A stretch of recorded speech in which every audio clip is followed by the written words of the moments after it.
এসেছি বহুদূর চোখ রেখে, দেখেছি সীমাহীন স্তব্ধতা, গাছের ছায়া মেঘে শান্ত হয়, ক্লান্ত শরীরের অবাধ্যতা,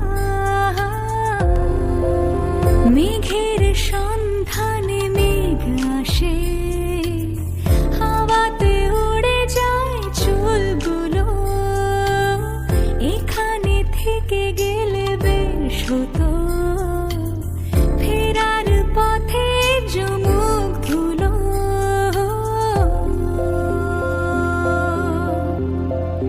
কে কোথায় ছিল কাল, কিভাবে সকালে পেয়েছি রোদের ইশারা।